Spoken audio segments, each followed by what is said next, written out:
Hello students, we are discussing challenging problem number 20 और सवाल में लिखा हुआ है कि find the remainder when 2 raise to 30 into 3 raise to 20 is divided by 7।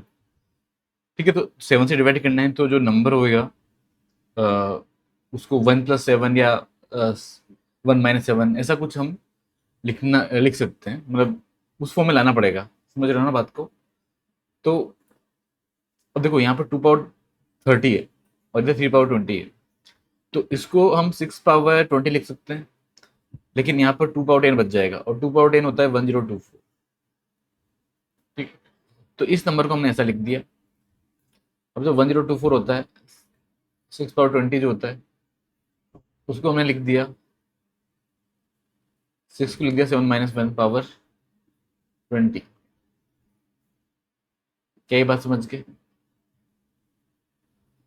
1024। अब जब इसको आप एक्सपेंड करोगे, इसको जब आप एक्सपेंड करोगे तो क्या आ जाएगा? फर्स्ट टर्म क्या आएगा? 20C, इसको एक्सपेंड कर रहे हैं, 20C0 7 रेस टू 20, फिर -20C1 7 raise to 19 1 raise to 1, है ना? ऐसा आएगा, प्लस ऐसा आएगा और चलता रहेगा। एंड में आ जाएगा 20C20 और आ जाएगा 1 रेस टू 20। ठीक है ना? इसके आगे प्लस आएगा, यहाँ पे 7 रेस टू 0 हो जाएगा। ठीक है, तो अब देखो बाकी सारे टर्म्स जो होंगे ना, उसमें हर एक टर्म में 7 होगा, या मतलब इसके जस्ट पहले वाला टर्म जो होगा वो 20C19 होगा, 7 रेस टू 1 होगा उसमें, तो हर एक टर्म में 7 जरूर होगा। ये 7K+1 टाइप का नंबर है। ठीक है ना? तो 7K+1 टाइप का नंबर है, 7K+1 टाइप का नंबर है, मतलब कि अगर 7 से डिवाइड करते हैं इस नंबर को तो रिमाइंडर 1 आता। बट यहाँ पे 1024 भी है। 1024 7K से मल्टीप्लाई होगा तो 7 का मल्टीपल बन जाएगा, यानी 7K1+1024। अब जो 1024 है, ये तो 7 का मल्टीपल यानी कि 7 से डिवाइड हो रहा है। 1024 को देखना है कि 7 से डिवाइड करने के बाद में ये क्या रिमाइंडर दे रहा है, वही हमारा आंसर होगा। देखो यार, तो 7 से अगर डिवाइड करेंगे तो 1 टाइम्स जाएगा, 3 रिमाइंडर बचेगा, 32 हो गया।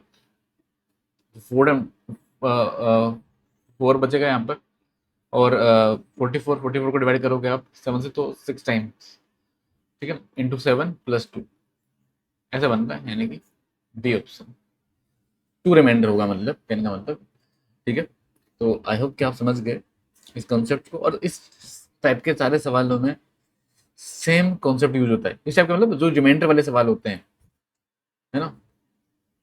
क्या कॉन्सेप्ट है? ये है कि जिस नंबर से आप डिवाइड कर रहे हो, एक कॉन्सेप्ट में एक्सप्लेन कर रहा हूँ, आंसर आ चुका है, खाली कॉन्सेप्ट एक्सप्लेन किया जा रहा है। तो 7 से अगर डिवाइड कर रहे हैं, या किसी भी नंबर से, जिस नंबर से आप डिवाइड कर रहे हो, मान लेते कि उस किसी के नंबर से आप डिवाइड कर रहे हो, तो जो जो भी आपका यहाँ पर दिया हुआ है, जो नंबर दिया हुआ है, उसको K+1 या K+1 या फिर K-1 ऐसा कुछ लाने की कोशिश करो, 1+K 1-K, ऐसा ऐसा कुछ लाने की कोशिश करो, उससे आंसर फटाफट आएगा।